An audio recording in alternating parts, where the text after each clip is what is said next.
오늘 본문은 아브넬의 부하 장수 두 사람 바하나와 레갑이 이스보셋을 살해하고 다윗에게 그 목을 가져갔다가 죽임을 당하는 내용입니다. 아브넬이 죽었다는 소식을 듣고 바하나와 레갑은 왕 이스보셋을 살해할 계획을 세웁니다. 아브넬이 죽자 레갑과 바하나는 이스보셋을 죽여야 되겠다라는 생각을 가졌다라는 거예요. 그래서 그의 궁에 잠입해 들어가고 그가 낮잠을 자는 사이에 그를 죽이고 그리고 그의 목을 베어서 다윗에게 가져다 간 거죠. 이렇게 내용적으로 보면 이게 갑작스럽게 즉흥적으로 일어난 일이 아니라 계획적이다라는 거예요. 바하나와 레갑이 왕 이스보셋을 살해한 것은 계획적 살인이었다라는 것을 본문이 여러 군데에서 암시해주고 있습니다. 먼저 우리 5절 말씀을 한번 볼까요? 5절입니다. 함께 보겠습니다. 시작. 브에롯 사람 림몬의 아들 레갑과 바하나가 길을 떠나 볕이 쬐 때쯤에 이스보셋의 집에 이르니 마침 그가 침상에서 낮잠을 자는지라. 볕이 쬐 때. 그러니까 예수님께서 사마리아로 가실 때 그쪽 정오쯤이잖아요. 해가 중천에 떠 있을 때. 그러니까 중동의 이스라엘 지중해선 기후에서는 가장 뜨거울 때죠. 그러니까 사도 바울도 날씨 뜨거울 땐 복음을 전하지 않았잖아요. 대신에 두란노 서원에서 말씀을 전하기도 했는데 그러니까 공부를 가리키는 거죠. 그러니까 예수님께서도 우물가에서 사람들이 인적이 드물잖아요. 그때 여인이 물을 기르러 오는데 그런 거죠. 그러니까 이스라엘 지역에서 이 볕이 쬐 때쯤이라는 것은 정오쯤에 볕이 따가울 때요. 그러니까 이 시간에는 일을 하지 않는 거죠. 쉬거나 아니면 낮잠을 자는 시간인 거죠. 그러니까 아는 거죠. 기회를 보는 거예요. 그리고 이제 6절이죠. 6절을 한번 보겠습니다. 그러니까 이제 낮잠을 자는 틈을 노리겠다. 왕이 어떻게 동태를 살피는 거죠. 그런 생각을 가지고 있는 거예요. 6절을 가봅니다. 6절입니다. 시작. 레갑과 그의 형제 바하나가 밀을 가지러 온 채하고 집 가운데로 들어가서 그의 배를 찌르고 도망하였더라. 뭐예요? 온 채하고 채했다라는 거예요. 밀을 가지러 온 채하고 이게 그러니까 이제 불량 군사용으로 쓸 수 있는 그런 식량인데 궁이죠. 궁이 이게 온채했다. 다른 성경 번역을 보면 이렇게 되어 있어요. 밀을 가지러 온 채 꾸미고. 이게 표준세 번역은 이렇게 번역해서 밀을 가지러 온 사람처럼 꾸미고. 그러니까 밀은 핑계죠. 밀을 가지러 온 채하고 궁 안의 경비나 왕의 동태를 살피는 거예요. 그죠? 기회를 엿보는 거죠. 틈을 엿보는 거죠. 그리고 어떻게 해요? 왕이 또 아무던 지키는 사람도 없이 침실에서 마침 들어갔더니 뭐 하고 있어요? 7절을 보겠습니다. 7절 함께 봅니다. 시작. 그들이 집에 들어가니 이스보셋이 침실에서 침상 위에 누워 있는지라 그를 쳐 죽이고 목을 베어 그의 머리를 가지고 밤새도록 아라바 길로 가. 아싸인 거죠. 기회는 저로의 기회가 왔다. 기회는 이때다인 거죠. 침실로 들어가 보니 지키는 경비병은 없고 왕은 침실에서 아주 태평스럽게 낮잠을 취하고 있는 거예요. 그 순간 어떻게 해요? 배를 찌르고 목을 베어서 머리를 가지고 다윗에게 갔다라는 거죠. 그러니까 계획을 세우고, 그러니까 아브넬이 죽자 이 두 사람 레갑과 바하나는 뭐 하고 있어요? 왕을 암살해서 왕을 죽이고 그의 목을 베어서 다윗에게 가져다 주어야 되겠다라는 생각을 했다라는 거죠. 계획을 품고 있었다는 거죠. 그리고 계획을 실행할 날짜와 시간과 상황을 지켜보고 있었다는 거죠. 그리고 뭐예요? 마치 때가 되어서 들어가 보니 자고 있고 지키는 사람은 없고, 그리고 계획을 실행했다라는 거죠. 여러분, 왕을 죽인 시간이 언제요?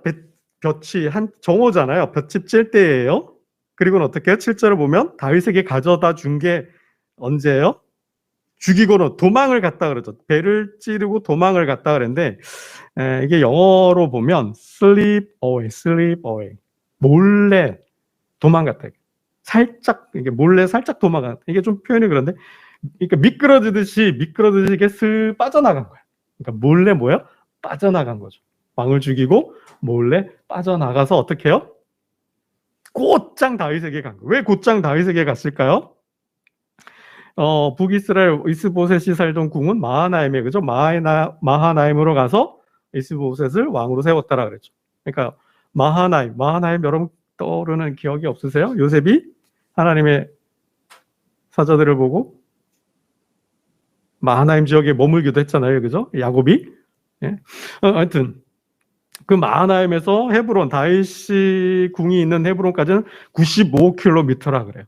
그러니까 왕을 살해하고 바로 밤새도록 달려갔다 그래요. 밤새도록. 그러니까 95km, 그러니까 사람의 걸음이 시속 4km인데 평균 한 5km 걸음으로 뭐 뛰어가긴 뭐 뛰었다 걸었다 했을까요? 그러니까 한 20시간 정도 걸리는 거죠. 20시간 동안 쉬지도 않고 곧장 다윗에게 달려갔어요. 그죠? 이게 발각되면 어떻게 해요? 잡히면 죽는 거고. 응? 또 급박하잖아요. 잡히면 죽는 거고.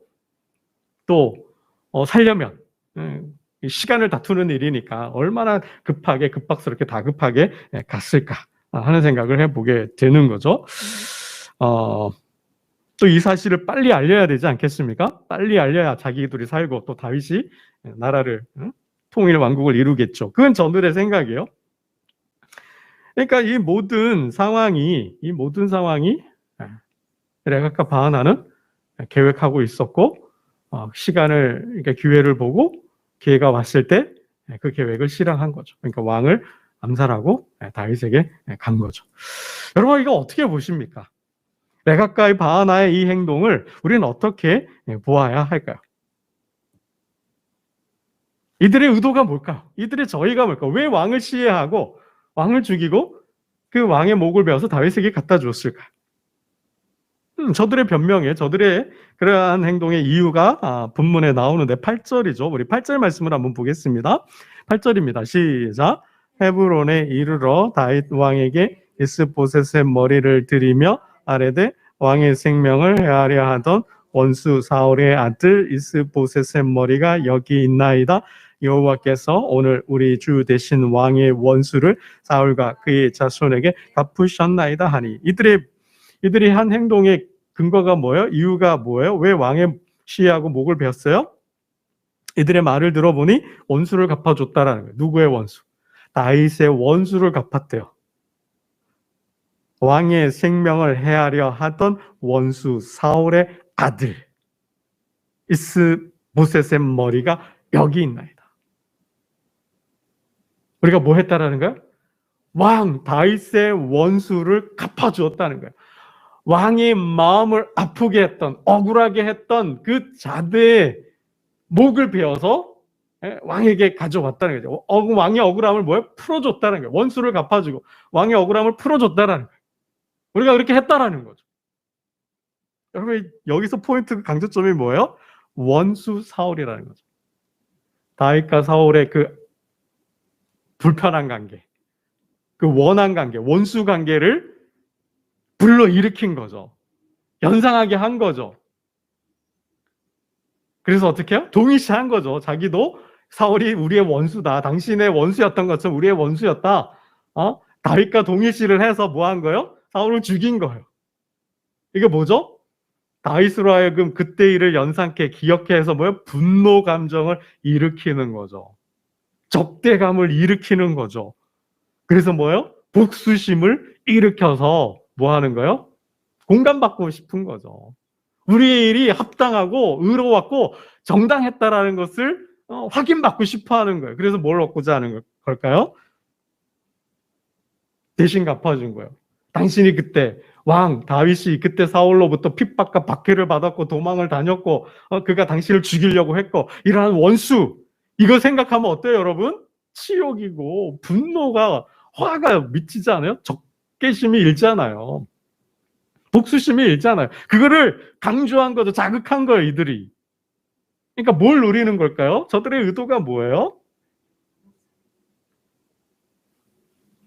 우리가 대신 갚아줬으니까 억울함을 풀어줬으니까 뭐요? 기대하는 게 있죠. 기대하는 게 있잖아요.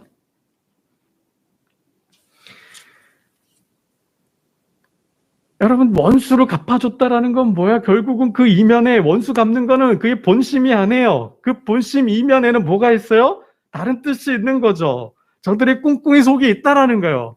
흑심이라 그럴까요? 네. 이들의 행동 속에는 이들의 행동 이면에는 다윗의 원수를 갚았다고 하지만 하나님께서 당신의 원수를 갚아주었다고 하지만 그들의 이면에는 뭐 공을 세우고 싶은 마음이 있는 거예요. 영웅으로 인정받고 싶은 마음이 있는 거예요. 정가를 세우고 나라에 공을 세워서 뭐예요? 영웅 대접을 받고 싶은 거죠. 사울과 다윗의 관계, 아브넬과 이스보셋의 관계를 악용해서 뭔가 이득을 챙기려고 하는 속셈이 있다라. 여러분 우리가 인간관계할 때 사람들의 동기와 저희를 읽을 수 있어야 한다는 거예요. 너무 천진난만하게 순진하게만 세상을 살아서는 안 된다라는 거예요. 주님이 제자들을 세상에 파송할 때 뭐라 하셨어요? 세상이 내가 너희를 보내는 것은 양을 이리 가운데 보내는 것과 같다 그랬어요. 세상은 그만큼 악해요. 간교해요. 계획적이고 의도적이고 올가미와 덫을 놓고 빠지기를 기다리고 있어요. 여러분 함정이자 경제활동의 대부분의 그런 일들이 얼마나 많아요. 대표적으로 보이스피싱이잖아요. 덫을 탁 쳐놓고 걸리기를 기다리고 있는 사람들이 얼마나 많습니까? 그러니까 모르면 당하는 거죠. 여러분 사람들 세상을 꿰뚫어 볼 수 있어야 돼요. 순진하게 착하게만 좋은 게 좋다고 오냐 해서 들어주고 다 할 것은 아니라는 거예요. 그래서 너희도 뭐야? 뱀같이 지혜로우라 그랬어요. 뱀같이 지혜로워. 저들을 이기려면 저들보다 한 수 앞서 가야 돼요. 한 수 앞을 내다봐야 된다는 거예요. 그래야 안 당해요.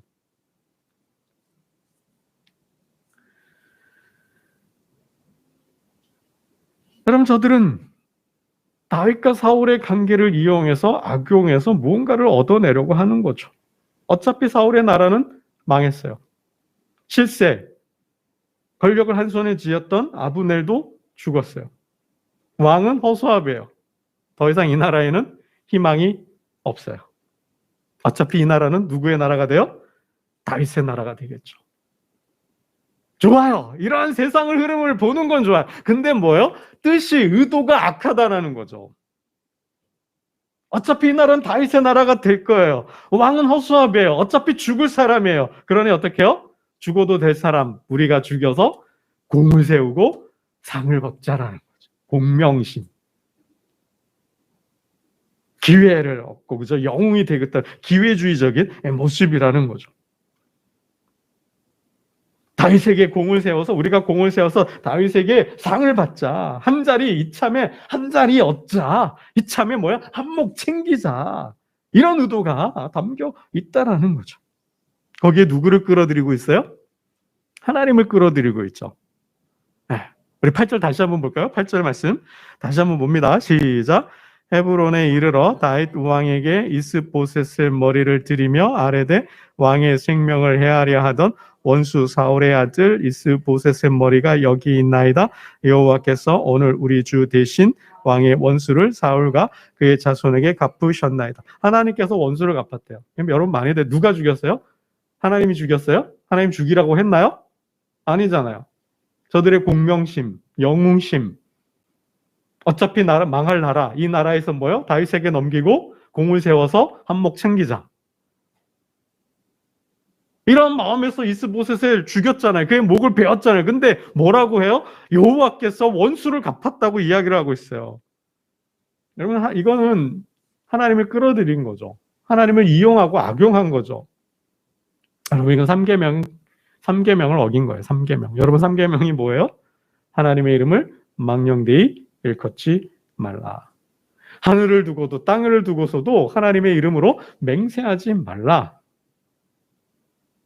여러분, 우리 인간관계 속에서 뭐 거래하고 관계를 하는 데 있어서 내가 하면서 하나님의 이름을 함부로 끌어들이지 말라라는 거예요. 하나님의 이름을 함부로 사용하지 말라라는 거죠. 그건 뭐예요? 악용한다라는 거예요. 악용한다라는 거죠. 망령되이 일컫는다라는 거예요. 하나님의 이름을 더럽히면, 여러분, 다윗이 왜 블레셋 장수 골리앗에게 나아가 싸워서 그가 하나님의 이름을 더럽혔잖아요. 하나님의 군대를 모욕했잖아요. 하나님의 이름을 욕되게 해서 못 참고 나아가는 거죠. 여러분, 그거죠. 우리의 삶 속에서 하나님의 이름을 망령되이 일컫는 일은 없어야 한다라는 거죠. 여러분, 이들이 정말 야비하다라는 것을 우리가 더 정말 출세욕에 사로잡혀 있는, 야망에 사로잡혀 있는 사람들이라는 것을 우리가 더 생각해 볼 수 있는데요. 우리 2절 말씀을 볼까요? 4장 2절입니다. 4장 2절을 보겠습니다. 시작. 사울의 아들 이스보셋에게 군 지휘관 두 사람이 있으니 한 사람의 이름은 바하나요, 한 사람의 이름은 네갑이라. 베냐민족 속 부에롯 사람 림몬의 아들들이더라. 부에롯도 베냐민 지파에 속하였으니. 사울의 아들 이스보셋에게, 이스보셋 군 지휘관이죠. 군 지휘관. 아브넬과 같은 실세가 아니에요. 장군이 아니에요. 사령관이 아니에요. 뭐요? 군 지휘관. 이게 보면 그냥 무리들 중에 우두머리예요. 그러니까 이스라엘의 군대가 조직이 어떻게 돼 있어요? 10부장, 50부장, 100부장, 1000부장 뭐 이렇게 되어 있잖아요. 뭐 그러면 뭐 끼케야 뭐 한 1000부장? 잘 가면 1000부장, 100부장 정도 될까요? 이 정도 수준의 사람들이라는 거예요. 그러니 어떻게 해요? 이들의 야망과 야심이 보이죠. 얼마나 더 크게 보이는 거죠. 아브넬과 같은 그런 실세가 아니에요. 그만한 위치에 있지도 않아요. 마치 12.12 사태를 보는 것 같아요. 정치 군인들이 박정희 대통령 서거 이후에 권력을 잡는 그런 어떤 중심에 있던, 군의 중심 핵심 요직에 있던 사람들도 아니잖아요. 자신들의 위치를 이용해서 권력을 잡는 모습. 그런 정말 수준, 직급이 낮은 사람들이라는 거예요. 그런데 왕을 시해했어요. 목을 뱄어요. 참 이게 대단한 사람인 거죠. 야심이 야망해 보이는 거죠. 더군다나 그들은 어디 지파예요? 어디 지파 사람이에요? 베냐민 지파죠. 여러분, 사울 왕이 어느 지파예요? 베냐민 지파잖아요. 같은 지파예요. 같은 집, 이게 피가 같다라는 거죠. 혈통이 같다라는 거예요. 어떻게 보면 뭐요? 사울이 자신의 일가 중에 사람들을 지휘관으로 할 수도 있는 거죠. 이게 뭐예요? 형제가 형제를 사랑하는 거죠. 시해한 거죠. 살해한 거죠. 뭐 때문에? 상황이 반전되고 상황이 역전돼서. 이게 뭐예요? 은혜도 없는 거죠. 그러니까 정치적, 사회적 혼란기에 뭐예요? 한몫 잡아보겠다는 거예요. 권력을 잡아보겠다. 힘을 얻겠다라는 거죠. 여러분, 이게 뭐예요? 사람의 정말 이 바하사와 레갑의 마음이 어떤지를 여실히 보여주는 대목이라는 거죠. 결국 이들이 이스보셋을 시해하고 목을 베어서 다윗에게 갖다 준 그 저희가 뭐예요? 동기가 뭐예요? 뭘까요? 공명심, 이런 뭐 한몫 챙기고 하겠다라는 게 뭐예요? 한 자리 얻겠다라는 게 뭐죠? 결국 탐심이죠. 탐심을 물리치라 그랬잖아요. 너희가 다투고 싸우는 이유가 뭐예요? 정욕이라 그랬잖아요. 다투는 정욕. 여러분, 제자들이 주님의 제자들이 왜 싸워요? 왜 다투어요? 이제 곧 주님의 나라가 오면 뭐해요? 내가 한 자리 얻겠다는 거죠. 저 사람보다 내가 더 높은 자리 가겠다라는 거죠. 그래서 그것 때문에 싸우는 거잖아요. 여러분, 이게 성경의 역사에도, 세계 인류의 역사에도 정말 반역과 암살과 그런 정치적인 암투와 그런 복수의 일들이 왜 일어나요? 결국 그 근저에는 뭐가 있어요? 이 탐욕이, 탐심이 있다라는 거죠. 여러분, 다윗의 아들들이 결국은 왕자의 난도 일으키고 왕자들끼리 서로 권력 다툼하잖아요. 왕권 다툼하잖아요. 이게 뭐예요? 탐심이죠. 탐욕이죠. 사사기에도 기드온의 아들 아비멜렉이 형제들을 다 죽이고 뭐 했어요? 왕으로 쓰잖아요, 스스로. 이게 뭐예요? 탐욕이죠. 여러분, 이 바하사와 레갑의 행동은 결국은 누구의 행동과 같을까요? 더 이상 쓸모 없어지니 내일 이제 단맛 씹다 단물 다 빠진 껌을 내뱉듯이 달면 삼키고 쓰면 뱉는 것처럼 이들이 행동은 누구와 같아요? 가룟 유다와 같은 거죠. 더 이상 쓸모 없어지니까, 더 이상 필요 없어지니까 그냥 팔아버리는 거죠. 가룟 유다와 같은 행동이죠, 여러분. 이게 다 뭐예요? 탐욕, 탐심. 그러니까 사람의 마음을 이게 사람의 마음이 탐욕의 지배를 받으면, 그 욕망의 지배를 받으면 죄를 짓게 된다라는 거죠. 그럼 사람은 호불리를 따져요. 유불리를 따지죠. 유리하냐 불리하냐. 호불호를 따져요. 좋냐 나쁘냐를 따져요. 손익 계산을 해요. 여러분, 이게 욕심 많은 사람들이 이런 식으로 간다라는 거예요. 욕심을 마음에 품고 있으면 상황이 좋냐 나쁘냐, 유리하냐 불리하냐, 이게 계산이 손익이 따져서 이익이냐 불이익이냐 일 따진다라는 거예요. 그래서 사람을 그죠? 상대하고 상사를 하고, 이게 경제적으로는 그럴지 모르겠지만 관계 속에서는 우리가 상황에서 판단할 때 그런 기준으로 판단하면 어떻게 해요? 기회주의자가 되는 거예요. 반역자가 되는 거예요. 암살자가 되는 거예요. 어떤 행동을 하더라도 합리화가 되고 정당화가 되는 거죠. 욕심에 근거한 판단, 욕심에 근거한 행동이 그러한 참극을 불러일으킨다라는 거예요. 그럼 이들의 삶 속에 충성이라는 가치가 있는가요? 주군으로 모셨던 사울과 그 왕들, 그 사령관에 대한, 주군에 대한 충성이 있나요? 그런 형제 간에 어떤 신뢰와 의리가 있나요? 어떤 부름받은 공직자로서 하나님 앞에 선 그런 일꾼으로서의 지조와 절개가 있나요? 아무것도 없잖아요. 그 탐욕 아래서 모든 중요한 가치들은 다 유린되는 거죠. 여러분, 이들의 최후가 어떻습니까? 그 말을 들은 이스보셋의 목을 베어서 다윗에게 가져줬는데, 다윗은 감사하다, 고맙다, 너희 잘했다, 너희가 나의 영웅이다, 내 좌편과 우편을 줄게. 그러나요? 이들의 최후는 어떤가요? 우리 처형을 하죠. 다윗은 처형을 하는데요. 우리 10절 말씀을 한번 보겠습니다. 10절 함께 봅니다. 시작. 전에 사람이 내게 알리기를 보라, 사울이 죽었다 하며 그가 좋은 소식을 전하는 줄로 생각하였어도 내가 그를 잡아 시글락에서 죽여서 그 소식을 전한 가품으로 삼았거든. 처형하죠? 그 처형의 이유 근거가 뭐예요? 사울이 죽었어요. 블레셋과의 전투에서 전사했어요. 그 사울이 죽었다는 소식을 아말렉 사람이 전해주잖아요.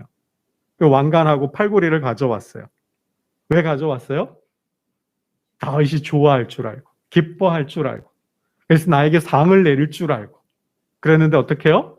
다윗은 그를 죽이는 거죠. 왜요? 다윗이 그를 아말렉 사람을 죽인 것은 그가 하나님께서 기름 부은 왕을, 기름 부은 자를 죽였다라는 거예요. 그럼 다윗도 하지 않았잖아요. 그럼 다윗도 하죠. 원수 갚는 것은 누구한테 있어요? 하나님께 있는 거죠. 하나님께서 원수를 갚는 거예요. 근데 이 아말렉 사람이 하나님께서 세운 자를 죽였다라는 거죠. 내가 어찌하여 손을 들어 여호와의 기름 부음 받은 자 죽이기를 두려워하지 아니하였느냐. 여러분, 다윗은 그 두려워한 거예요. 죽일 수 있었지만 죽이지 않은 것은 하나님에 대한 두려움, 하나님을 경외하는 마음 때문에 죽이지 않은 거예요. 근데 아말렉 사람이 죽였다라는 거죠. 이스보셋의 목을 베어온 이들을 죽인 이유도 동일한 이유라는 것입니다. 11절, 12절 읽고 말씀을 맺겠습니다. 11절, 12절입니다. 시작. 하물며 악인이 의인을 그의 집 침상 위에서 죽인 것이겠느냐.